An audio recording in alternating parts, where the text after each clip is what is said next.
Now, look, there's nothing wrong with being an option, right? We've been in options many times in jobs, even in friendships, in relationships. And the thing is, the key is that if you're an option, you can't take that personal.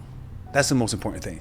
Like there are things that these types of situations are fine as long as you don't take it personal, because if you do take it personal, your brain will literally take that rejection, take that low value as part of its identity, right? And it'll create anxieties and insecurities to fix the problem, when in reality it shouldn't be a problem. When in reality, you either should accept that you're an option, which is not a personal thing a lot of times, or you should just walk away. But a lot of people choose to take it personal because it hurts, and rather than just letting go of the ego, they want to fix it. And so the more you try to fix the issue, the more it's like quicksand. The more you care and the deeper you get into it. So there's nothing wrong with it, because if you just pursue people who treat you as an option, you're just going to be creating a phantom problem for you to fix. And your brain loves problems that it can never fix, because it creates the illusion of progress without actually moving, like a rat wheel and shit, right? So these qualities of being an option the qualities you tend to see in people who treat you like an option is that they tend to have a coldness about them, right? They have no emotional investment. And the crazy thing is that if you react to people treating you as an option, you literally create a prison of illusion where you feel like you have chemistry with them and they have chemistry with you, but from their point of view, they see you as really needy.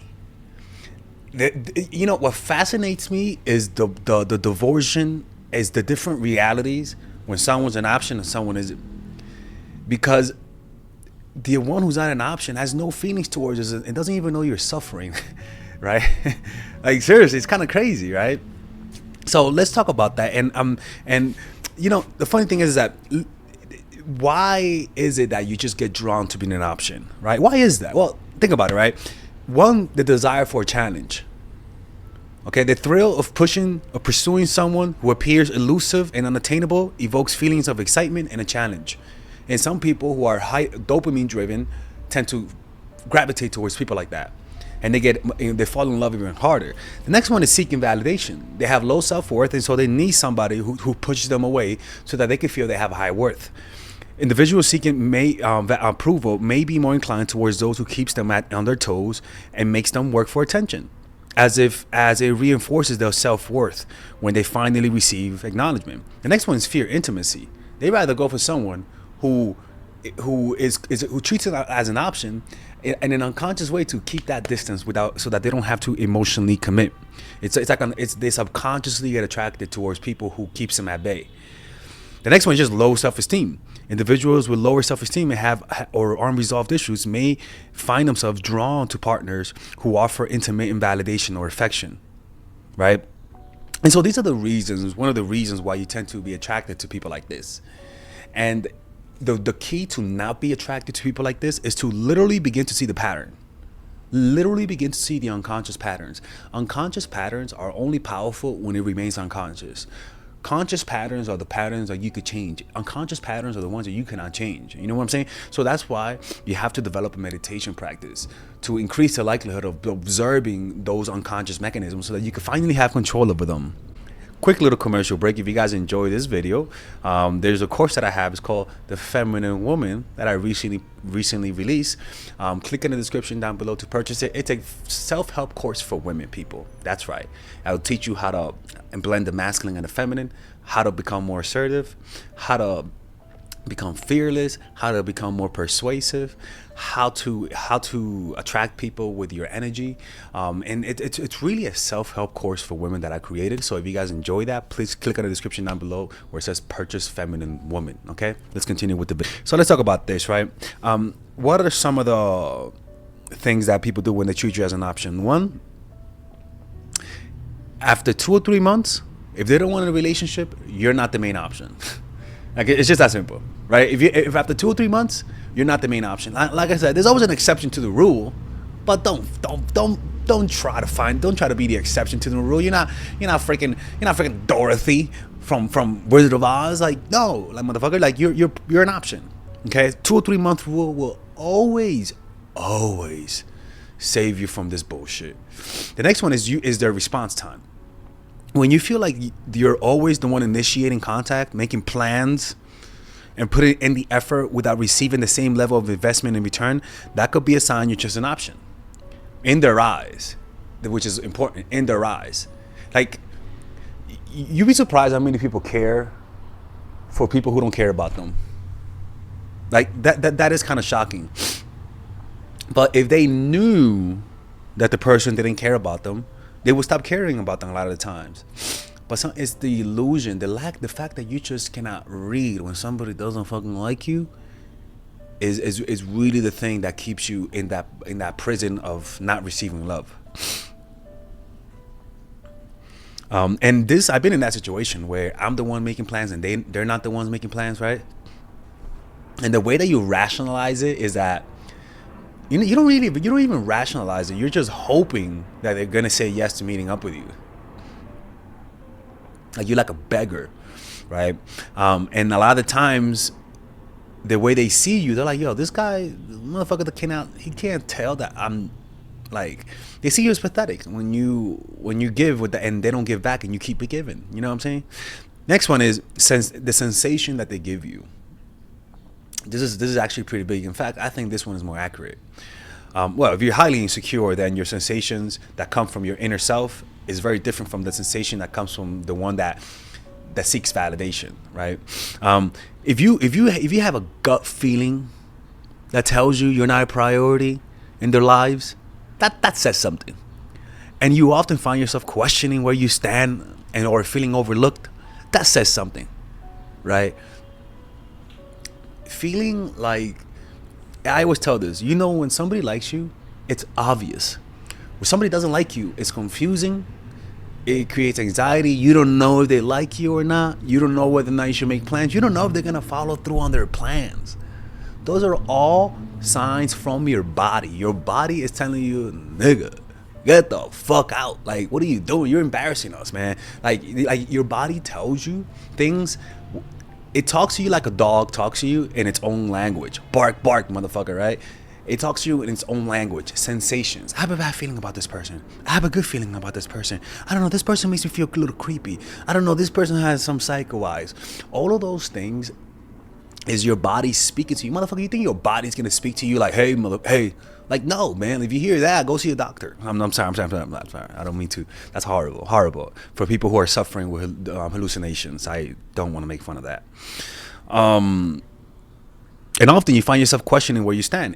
All right. So the next one is interactions mainly involve around their convenience and need,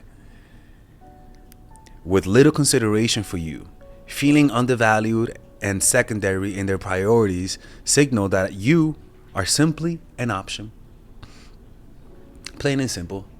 And a lot of people feel that, but sensations that the body gives you is very easy to overlook because they don't speak your language. It's more abstract, right? That's the way the body speaks. You think a lion is like, oh, I should eat that. No, the lion is like, he feels a sensation of hunger, aggression, and an aggressive energy towards eating that little cow, right? So that's the way the body speaks to you. But we're so used to speaking to ourselves in words that when our body speaks to us, we don't know that language. We just say, we feel we could use that language as a denial. We just suppress that language with thought. We say, okay, I feel, I don't know if they like me, but the one time they looked at me and blinked differently. He blinked a little slower. Cats, how they say cats when they blink slow? That means they like you. Motherfucker's not a cat. What makes you think he's a cat, man? Come on, man. We have to understand, we got to learn to accept reality. And a lot of this denial, really at the core of this denial, because it is denial, at the core of it is your desire not to feel pain. It's just that simple, because it's painful. It's painful having that sensation that the person may not like us the way we like them back. It's a painful experience. Get what I'm saying? So we tend to avoid that by disregarding every sensation that your body gives you. And what tends to happen is that when your body says, bitch, get the fuck out, you say, no. What happens is that the body tends to attack you. They're like, okay, you're the enemy now. So let me create more low self-esteem. In fact, you want to chase this person? Go ahead. Here's more insecurities to inspire you to chase. Here's more self-doubt to see, so that you could seek his validation, so that you can seek her validation and feel better about yourself. Like when you don't listen, the body says, all right, if you don't want to listen, then I'm going to make it worse for you. If you're consistently finding yourself rearranging your schedule to accommodate their needs while they are inconsistent and indifferent towards yours, you're just an option. Plain and simple. You're just an option. And we don't, the thing is that when we are under intense patterns, we don't notice it. You know what I'm saying? Most likely, these are patterns you are repeating. And you get comfortable being an option, even though unconsciously you don't like being an option. You know, we sort of, that's our place in life. And the more we do it, the more we identify with it. Because your brain will create an identity with whatever you accept or tolerate. It's just how it is. Now, how do you reverse it? Okay, how do you deal with someone who only treats you as an option? There are some things that you could do. Set boundaries, my man. Set boundaries. And express your expectations clearly. What that will do, that will break the bullshit. Okay? Now, most likely, if you set boundaries and somebody's treating you like an option, they're going to leave. Because you're just an option. Right? Like, dude, a lot of them think they're just doing you a favor to be with you. A lot of them think that. They have a superiority complex. So what you got to do is set boundaries and allow yourself to go to war with this person. And when I mean war, I don't mean Bronx type of shit, right? I don't mean no Florida type of shit. I mean talking, saying, hey, let's have a conversation. You know, I like you, but you know, like, what are you looking for here? Most likely they'll tell you they don't want something with you. Most likely they'll tell you, I'm not looking for a relationship. You know. And what will happen is that you have to accept that. Not take that personal, because it wasn't personal. You know, when you like someone in the past and, you know, and you kind of like didn't feel what they feel for you, you from your point of view, you knew it wasn't personal. Like, you just don't like them. Like, you meet people and you just don't have chemistry with them. Like, you just, as much as you try, you don't have that friendship vibe with them. There's no flow with them. It's not personal. It's not your fault. I just don't feel that. I want to feel it. You're great, but I just don't feel that, and I can't force it. And depending on your self-esteem, that's how you're gonna take it. Truth is, most of these situationships that we're in, a lot of the times it's just people are broken inside, and they just don't know how to love. They don't know how to be close to someone, you know, so they keep people at bay. They just get attracted to people who don't like them, so that they don't have to be intimate with people and open up. You know what I'm saying? And so there's a lot of those people out there nowadays, and we just don't know that's how the world works. It's like back then, you know, the word before people named people being narcissists, a lot of people were just confused with some people. But as soon as somebody labeled it as narcissist and started labeling that behavior, a lot of people opened their eyes to like, oh my God, like, that's the reason why this person is like that. This makes total sense. You know, and it kind of alleviates the frustration of dealing with people like that. And so what you have to understand is that a lot of people nowadays just don't know how to communicate. They have intimacy issues. They have anxiety issues. They may not go out as often. They're socially awkward. And so it's just harder for people to connect than that. And people, you can see that in the stats. People are having less kids. People are dating less. People are having less sex, right? And that's problematic. And everyone is in it. It's just everyone is lying to each other that they're in it. Every motherfucker's getting rejected, people. Because people nowadays just are afraid of socializing. You know, so don't take it personal. And if you keep taking that shit personal, meditate, motherfucker. Meditate, nigga, shit. Sorry, I'm cursing a lot today. Meditate.